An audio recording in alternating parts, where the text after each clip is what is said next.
Hey everybody, Mark here for another culinary skills demonstration. Today we're going to be grilling a ribeye. So I went to my butcher and I picked up a nice 2-inch thick ribeye. We're going to start it on the direct heat. So I've got the grill nice and hot. I'm going to be starting it on the direct heat side, and then after a period of time I'm going to move it over to the indirect to take it to that proper doneness that I want to take it to. I want to get it to about 125, but I also want to get that caramelization on the outside. So come on over, have a look at the steak that we're going to be doing here. So this is my ribeye. I'm also going to be grilling some onions and some jalapeno because I like that kind of thing. I've already pre-seasoned it a little bit beforehand, and I don't like to over-season it at that point. Just let it a little bit soak in. Then I'll season it one more time before I put it on the grill. So ribeye can take a little bit of salt because we want a good tasting steak. So I got some kosher salt here. I'm going to give it a good generous coating on the top side. Okay, just make sure everything's nice and coated on that top side. The onions and the jalapeno, I'll give a little bit of salt as well. On my grill here, you can see I got the red knobs indicating high heat here, no heat here. I'm going to be placing this on the direct heat. So I got my 2-inch ribeye going on. Got that nice sizzle happening there, so that's very good. At this opportunity, I'll just give this top side a little bit of seasoning.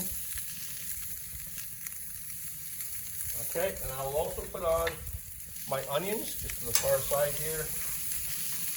Get everything kind of going at the same pace.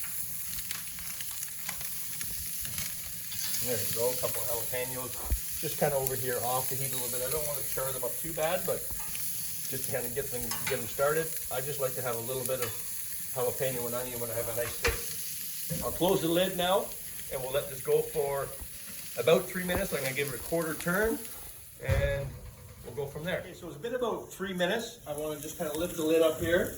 That little bit of flaminess, don't get worried about that. Okay, we're going to give this a little quarter turn. And we're going to let it continue on just a little bit longer, and then give it a flip, and then move it off to the side. Remember, we're doing direct grilling first, and then indirect to finish it. It will get nice and caramelized on the outside, but the inside will still be pretty raw. So we want to bring that up to temperature, but not over direct heat, but on indirect grilling. So I'm going to close the lid again, and we're going to be joining back in when I go to flip it in about 2 to 3 minutes. Okay? Okay, I'm about ready to move this to the indirect side. Eventually I will use my meat thermometer to check the temperature on the inside. Again, we want to get it to about 125 is what I'm trying to get it to. That's my desired temperature. And when you open this up now, I've got my caramelization now. If you notice that the side we started on is nicely caramelized. This side here now, if you can get a close-up of that, see the fat dancing on there. I got a nice caramelization happening there. I want to just put this over on the indirect side of the heat. We're going to let that continue to cook a little bit. My jalapenos and my onions. I'm just going to give them another little flip here, let them kind of continue on. Actually, I'm going to leave them right the way they are. Things are going good. They were on the cooler side of the grill, so they can stand to kind of take a little bit more.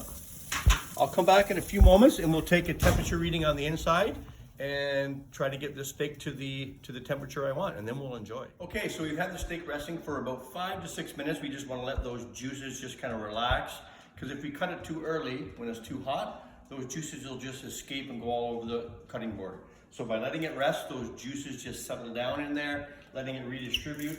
So let's try to, oh, this guy looks good. Hopefully the inside looks good as well. We'll get ourselves cut up here. Now this steak is not, it was a 2-inch steak, 2-inch ribeye. This is gonna feed 3 people.